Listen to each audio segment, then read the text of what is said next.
এত বেলা হয়ে গেল, এখন এদের আসার নাম নেই। দিনের দিনেই আসতে হবে। কেন একদিন আগে আসতে নেই? ও দিদা এসে গেছি। ওই তো এসছে।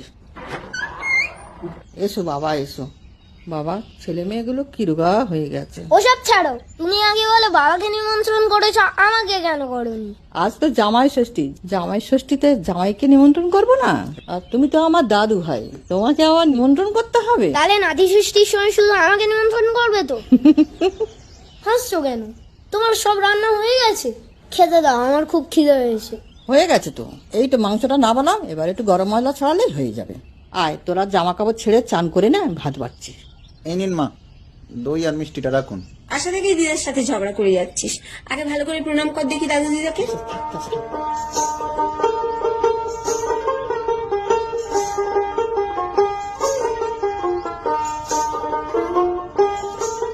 বাবাকে দই চিড়ে ফল এত কিছু দিয়েছো, ওগুলো আমাকে দেবে না? তুই ওগুলো খেলে ভাত খেতে পারবি তো? অনেক রকমের রান্না করেছি কিন্তু দিদা। আমি সব খেতে পারবো, আমাকেও দাও।